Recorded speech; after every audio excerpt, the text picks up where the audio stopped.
오늘 함께 은혜 나누실 말씀은 어제 우리가 함께 나누었던 말씀 로마서 8장 12절부터 17절 말씀입니다. 그러므로 형제들아 우리가 빚진 자로 돼 육신에게 져서 육신대로 살 것이 아니니라. 너희가 육신대로 살면 반드시 죽을 것이로되 영으로서 몸의 행실을 죽이면 살리니 무릇 하나님의 영으로 인도함을 받는 그들은 곧 하나님의 아들이라.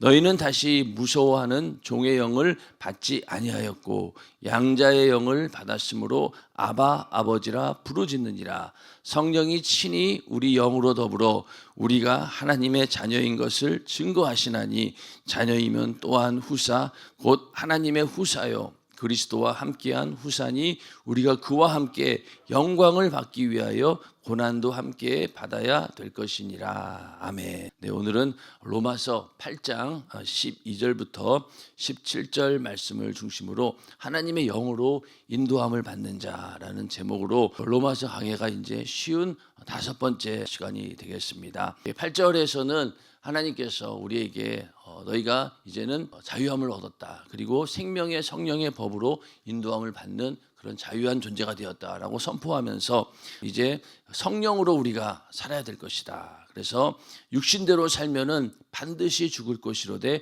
영으로서 몸의 행실을 죽이면 산다. 이렇게 말씀을 하시면서 하나님의 영으로 인도함을 받는 그들은 곧 하나님의 아들이라. 이러면서 또 이 자녀에 대한 이야기를 하고 있습니다. 우리에게 구원의 확신을 주고 또 내가 하나님의 은혜 안에 있고 또 하나님의 그 섭리 안에 있고 하나님의 계획 안에 있다고 하는 것이 하나님의 아들이다라고 하는 말보다 더 큰 그런 의미는 없을 거예요. 우리가 하나님의 아들이다 그 한마디 속에 하나님께서 우리에게 주시고자 하는 모든 영육 간의 축복이 다 들어있다라고 할 정도로 우리가 하나님의 아들이다 하나님의 자녀다라고 하는 것은 우리에게 주신 최고의 축복인 줄로 믿으시길 바랍니다.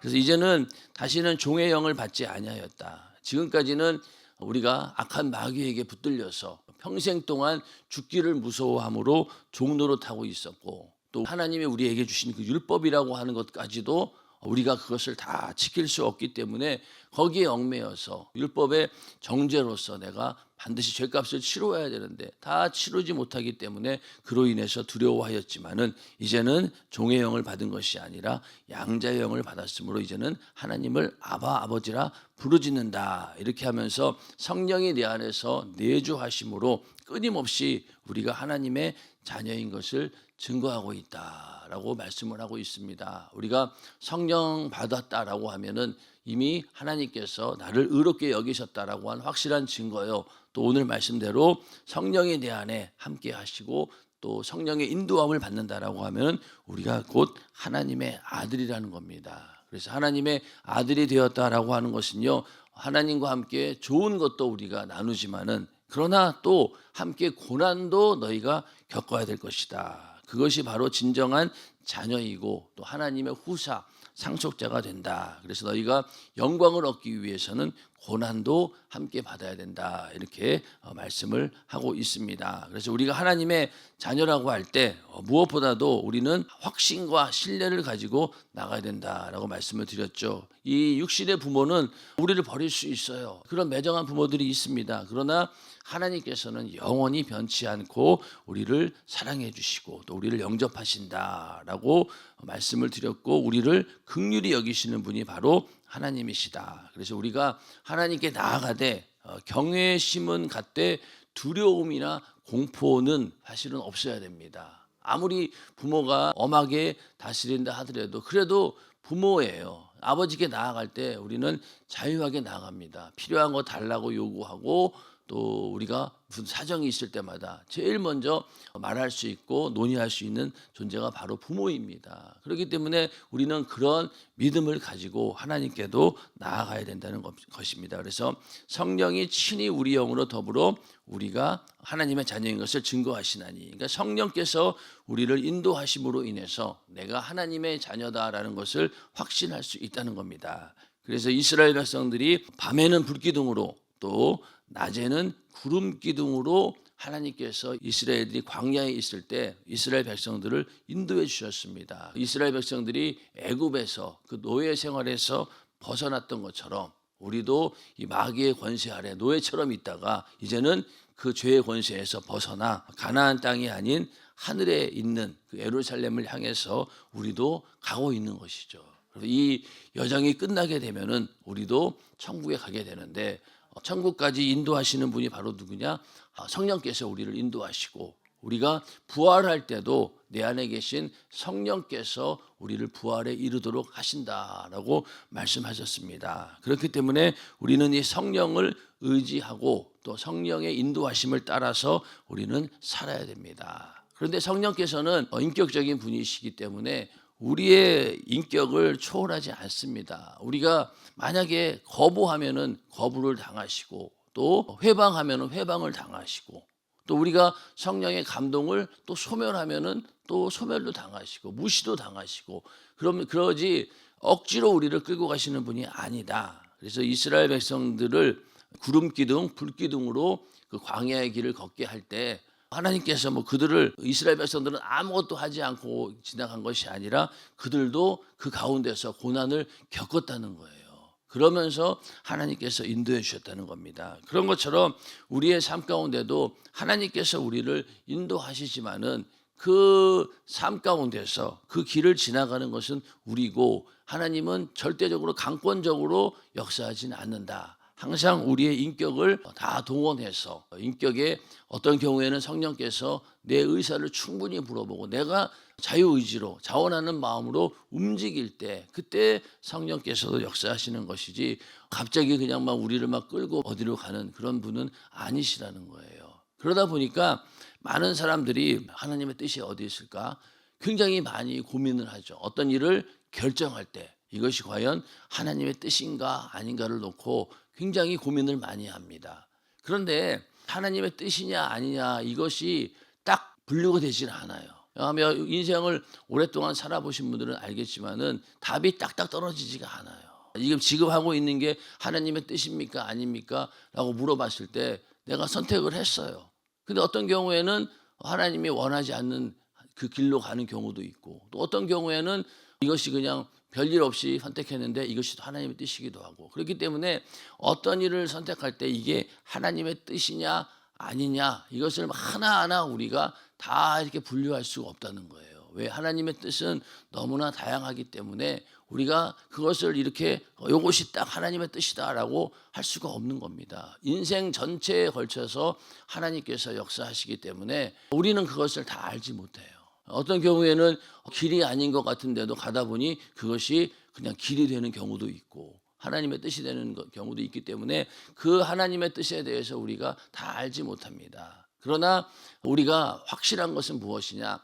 하나님 말씀을 기준으로 해서 내가 살아가는 것, 또 하나님 말씀을 기준으로 해서 내 영혼의 때의 부유를 위해서 살아가는 것, 그거 자체는 어떠한 일이든 간에 하나님의 뜻입니다. 인정하시면 아멘 하시기 바랍니다. 교회에 와서 예배 드리는 것, 그것이 하나님의 뜻이 아니고 뭐겠어요? 그 갈등할 이유가 없는 거예요. 내가 예배를 드릴까 아니면 다른 걸 해야 될까? 무조건 예배를 드려야 되죠. 그리고 하나님의 뜻이 무엇인가? 하나님 말씀에 기록된 거라면 그것이 바로 하나님의 뜻입니다. 그렇기 때문에 인생 전체에 걸쳐서 나중에 인생을 다 돌아봤을 때 하나님께서 나를 인도해 주셨구나라고 하는 그런 고백이 나오는 것이지 우리가 매 순간마다 하나님께서 다 일일이 결정해 주신다라는 건 아니라는 거죠. 그러니까 우리가 그거를 잘 알고 인생 전체를 하나님께서 우리를 사용하신다라고 하는 그런 믿음을 가지고 그러다 보니까 어떤 날은 고난의 날이 있겠죠. 고난을 당하는 날이 있고 우리 같은 경우에는 또 시험 들 때도 있어요.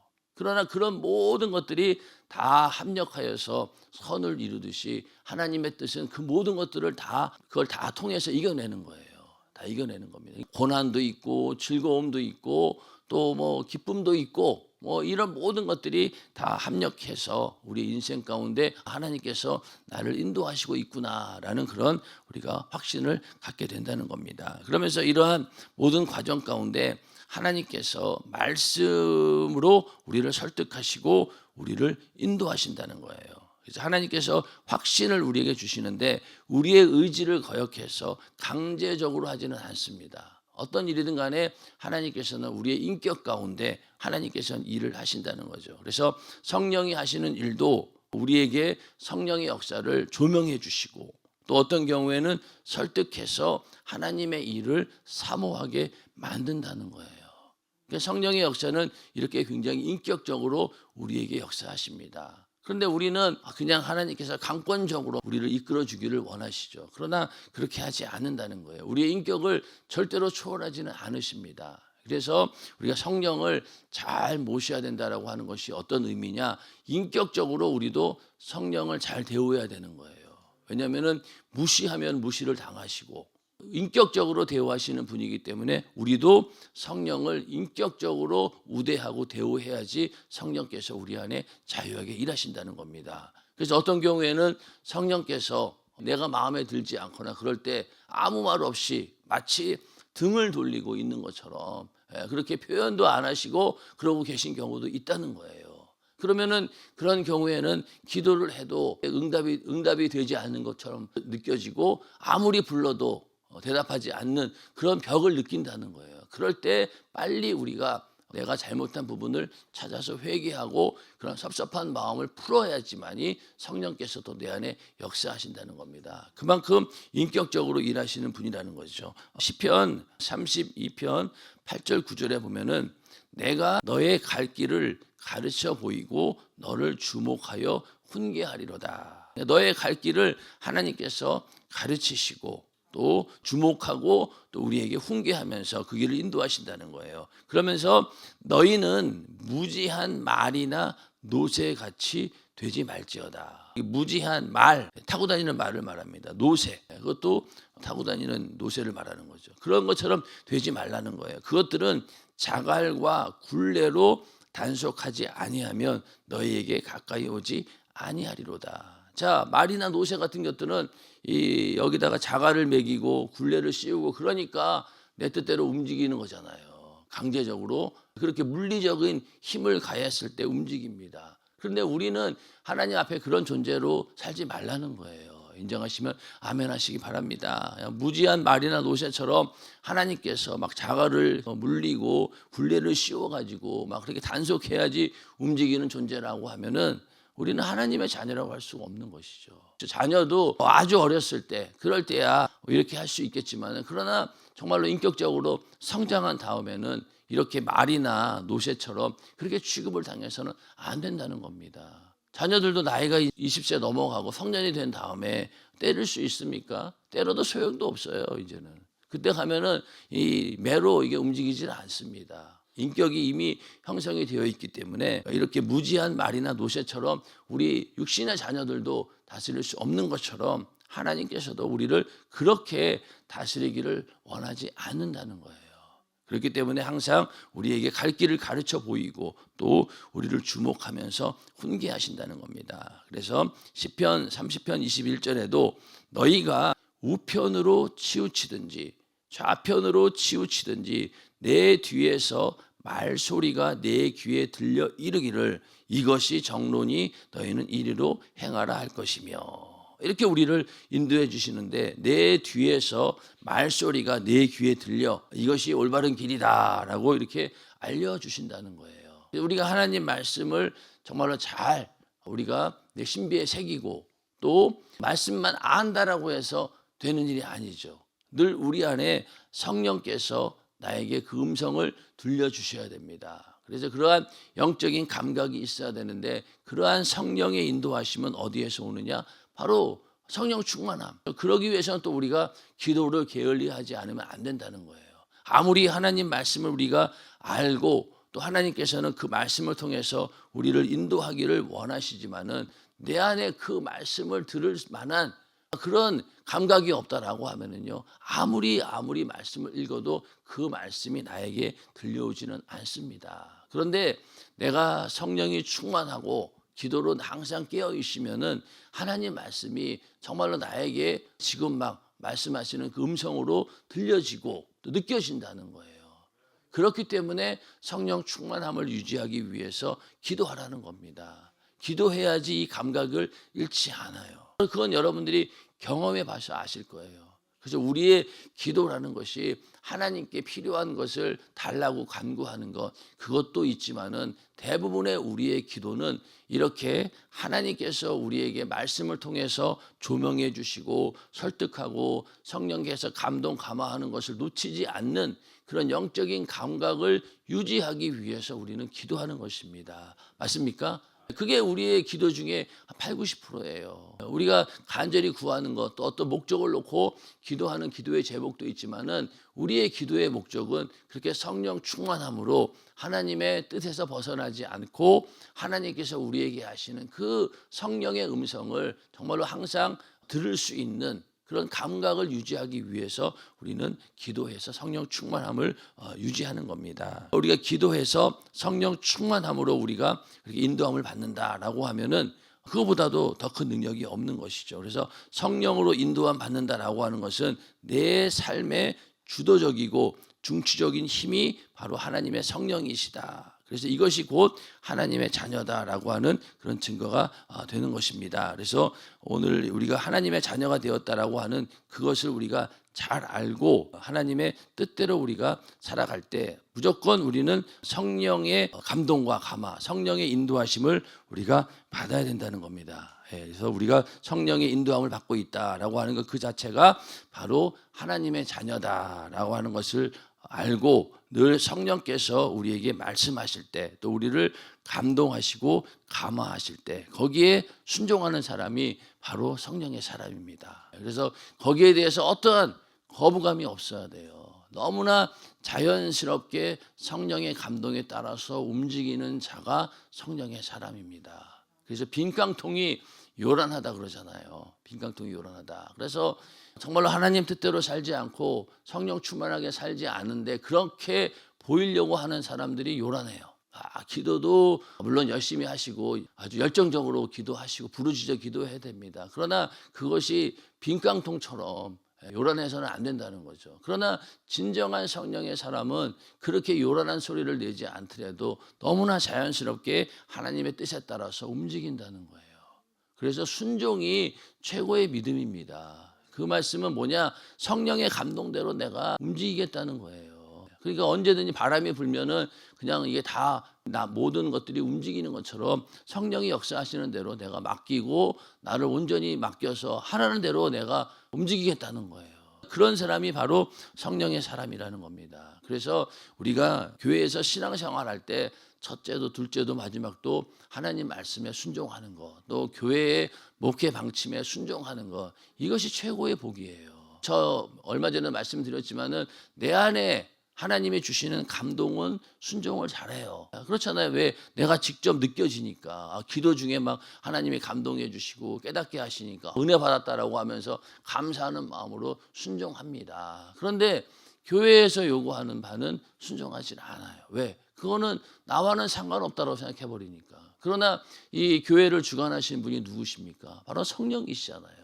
성령께서 감독자를 세우시고 성령께서 교회를 이끌어 가시고 교회의 부흥도 오직 성령에 의해서 이루어지는 것 아닙니까? 그러니까 그 교회가 하는 말을 들어야 되는데 그거는 나와는 별개의 문제고 나는 거기에 해당사가 없고 언제든지 내가 거부할 수 있다라고 생각하는 것 자체가 착각이라는 거예요. 그게 오히려 더 큰 감동일 수 있죠. 왜? 우리는 잘 몰라요. 나라고 하는 그 자아에 갇혀서 그거밖에는 보지 못하지만은 교회는 하나님의 거룩한 뜻을 이루어나는 더 큰 그림을 가지고 인도하시잖아요. 그러면 우리가 만약에 그 교회의 섭리 가운데 교회가 원하는 대로 내가 그 안에 확 뛰어들었다라고 하면은요 더 큰 하나님의 뜻과 섭리 가운데 들어가는 거예요. 그렇기 때문에 정말로 우리 인생에서 가장 소중한 것이 무엇이냐? 하나님이 우리에게 주신 직분이에요. 그걸 감당하는 것이 그냥 내가 올해는 어느 직분 맡았어. 내가 교회에서 이런 일 하게 되었어. 그 정도의 수준이 아니라 그 일을 통해서 하나님의 섭리가 이루어지고 하나님의 위대한 뜻이 이루어지는 일에 하나님께 내가 너를 사용하겠다라고 불러주신 거잖아요. 그러면 거기에 순종하는 순간 겉으로 봤을 때는 힘들고 어려운 일들이 닥칠 것이 뻔하고 또 실제적으로 직분을 감당하면서 얼마나 많은 방해 공작이 있겠냐고요. 마귀 역사가. 그렇지만은 그거를 감당했을 때 하나님께서는 그 섭리 안에 들어오는 자 절대로 버리지 않으십니다. 그리고 오히려 하나님께서 더 큰 복을 주셔서 언제든지 하나님께 쓰임 받을 수 있는 그런 일꾼들로 만들어내는 거예요. 그러기 위해서 그렇게 부르심을 받았다라고 하는 것이 얼마나 큰 복입니까? 그건 그냥 인간이 주어진 그런 직분이 아니에요. 하나님께서 부르신 거예요. 거기에 내가 순종하고 나를 맡겼다라고 했을 때 하나님께서는 반드시 책임지신다는 겁니다. 그래서 그것도 확실한 성령의 감동이고 더 강력한 성령의 감동이다라는 그런 믿음을 가지고 교회에 내가 소속이 되어서 내가 거기에 쓰임 받아야 되는 주님의 몸의 지체가 되어야 된다는 겁니다. 그런데 그게 안 되면은요, 우리의 신앙생활도 무너질 수밖에 없어요. 그리고 직분을 잘 감당하는 그런 믿음의 성도들이 결국은 거기에서 뿌리를 내리게 되고 또 많은 열매를 맺게 되고 그렇게 되는 거 아니겠습니까? 그래서 정말로 이 성령의 감동에 순종하는 것, 개인적인 감동뿐만이 아니라 교회 전체를 통해서 우리에게 감동하시는 부분에 대해서도 철저하게 순종하는 그런 믿음의 사람, 성령의 사람이 다 되시기를 주님의 이름으로 축원합니다. 자, 그래서 이 종의 영을 받지 아니하였고 양자의 영을 받았다. 그리고 아바 아버지라고 하는 그런 말이 나오는데, 우리가 왜 아바 아버지라 부르짖느냐, 또 양자의 영이라고 하느냐. 자, 먼저는 주님이 우리의 형제라는 거예요. 그 많은 형제들 중에서 맏아들이 누구냐? 바로 예수님이라는 거예요. 히브리서 2장 11절에 보면은 거룩하게 하시는 자와 거룩하게 함을 입은 자들이 다 하나에서 난지라. 그러므로 형제라 부르시기를 부끄러워 아니하시고. 자, 여기서 보면은 거룩하게 하시는 자가 누굽니까? 바로 예수 그리스도시죠. 그리고 거룩하게 함을 입은 자들이 누구예요? 바로 우리 예수 믿고 거듭난 우리들이에요. 다 하나에서 났다는 거예요. 한 아버지에게서 났는데, 그래서 예수님께서 우리를 형제라 부르시기를 부끄러워 아니한다는 거예요. 자, 그런데 예수님은 원래 하나님의 자녀고 우리는 예수 그리스도를 통해서 하나님의 자녀가 된, 어떻게 보면 양자라고 했죠. 양자. 그런데 양자가 그냥 입양한 그런 양자가 아니라 법적으로 확실하게 아들의 지위를 가진 그런 양자를 말하는 겁니다. 근데 우리는 우리 스스로가 하나님의 자녀가 될 수는 없어요. 본질상 우리는 하나님의 자녀가 될 수 없는 그런 존재입니다. 그런데 예수 그리스도를 통해서 예수 안에 있을 때 우리를 하나님께서 자녀 삼아 주신 거기 때문에 양자의 영을 받았다는 거예요. 그래서 예수를 통해서 우리가 하나님을 아버지라 부른다라고 해서 아바 아버지다 이렇게 말씀하고 있는 겁니다. 그래서 이 아바 아버지를 아빠 아버지 뭐 이렇게 얘기하는데 그게 좀 이게 안 맞는 게 뭐냐면요, 이 아바 아버지라고 하는 말이 어디에 또 나오냐면은 이 겟세마네 동산에서 간절히 기도할 때 이 아바 아버지가 나와요. 마가복음 14장 36절에 가라사대 아바 아버지여 아버지께는 모든 것이 가능하오니 이 잔을 내게서 옮기시옵소서. 그러나 나의 원대로 마옵시고 아버지의 원대로 하옵소서. 가장 예수님께서 육신을 입고 있는 동안 처절하게 땀방울이 핏방울이 될 정도로 이렇게 간절한 기도할 때 하나님을 뭐라고 불렀냐? 아바 아버지요 이렇게 부른 거예요.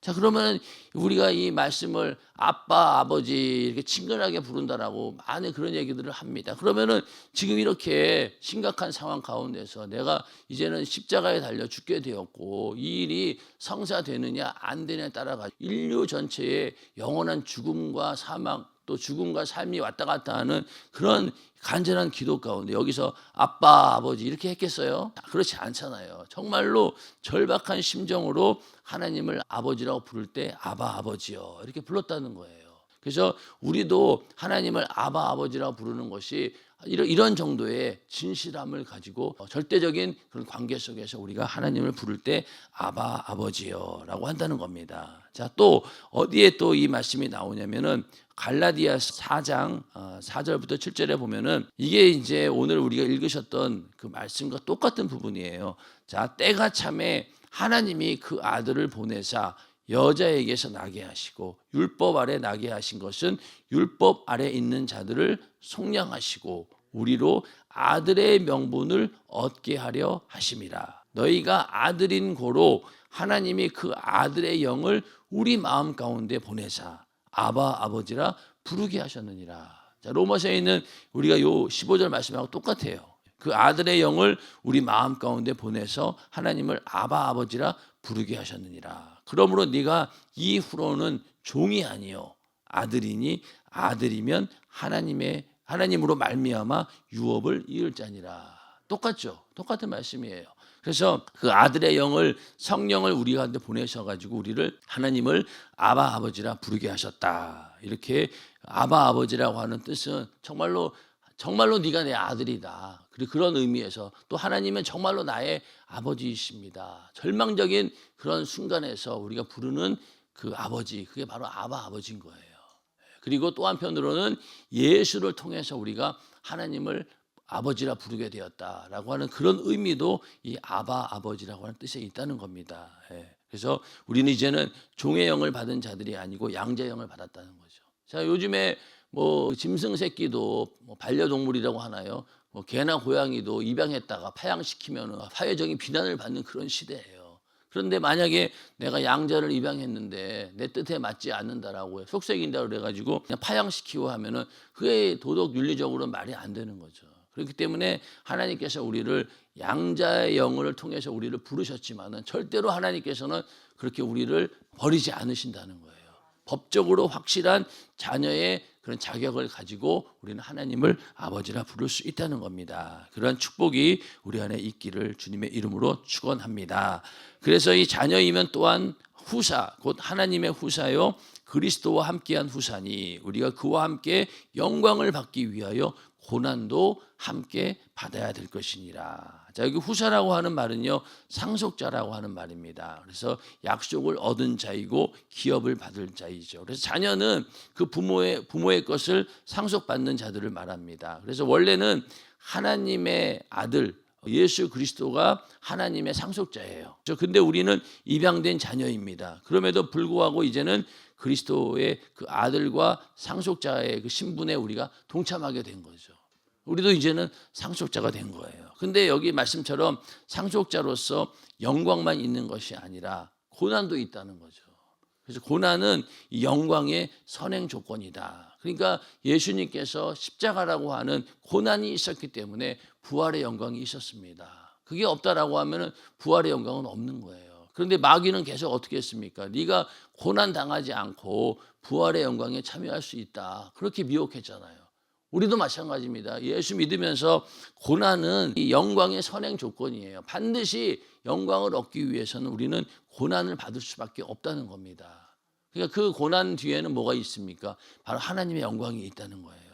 그 영광을 바라보고 우리는 고난을 예수님께서 이겨낸 것처럼 우리도 이겨내야 된다는 겁니다. 그래서 요한복음 17장 4절에 아버지께서 내게 하라고 주신 일을 내가 이루어 아버지를 이 세상에서 영화롭게 하였사오니. 자, 내게 하라고 주신 일이 뭡니까? 십자가에 달려 네 죽음을 통해서 인류를 구원해라. 그게 하나님 뜻이다. 내 뜻이다. 그걸 이루라 라고 하는 그 말씀에 순종하고 그 일을 이루었을 때 하나님을 영화롭게 하였다는 거예요. 이게 바로 예수님께서 누리신 영광이 되는 겁니다. 그래서 우리도 이 땅에 사는 동안 하나님의 상속자로서 자녀로서 살되 고난 가운데 그걸 다 이겨내고 하나님의 뜻을 이루어냈을 때 그때 바로 하나님께 영광 올리게 되는 것이고 또 우리에게도 영광이 있죠. 면류관의 영광이 있고 또 하늘의 상급의 영광이 있고 그거를 너에게 주겠다는 거예요. 어떤 자격으로? 하나님의 자녀의 자격으로. 그러니까 우리가 감사한 거죠. 지옥에서 우리를 건져내 주신 것만 해도 감사할 일인데 거기에 면류관, 뭐 상급 이게 웬 말입니까? 어떤 자들에게 주어진다고요? 고난을 이겨낸 자들. 여기서 고난이라고 하는 것은 십자가처럼 우리가 예수 믿는다는 이유로 하나님 말씀대로 산다는 이유로 당하는 그런 고난을 말합니다. 또 약한 마귀 역사가 끊임없이 우리에게 영적인 싸움을 걸어옵니다. 거기에 대해서 끝까지 우리가 지지 않고 하나님 말씀으로 충만함으로 또 예수의 피의 공로로 회개하여서 이겨냈을 때 이러한 영광이 있다는 겁니다. 그래서 오늘도 이 마귀 역사는 우리를 가만히 두질 않아요. 끊임없이 우리를 시험하고 어떻게든 이 하나님의 영광에 이르지 못하도록, 뜻을 이루지 못하도록 방해합니다. 그럴 때마다 내가 하나님의 자녀다, 내가 상속자이기 때문에 이러한 고난을 내가 당연히 이겨내야 된다라고 하는 그런 믿음을 가지고 다 이겨내셔서 하나님께 영광 올려드리는 그런 삶이 되시기를 주님의 이름으로 축원합니다.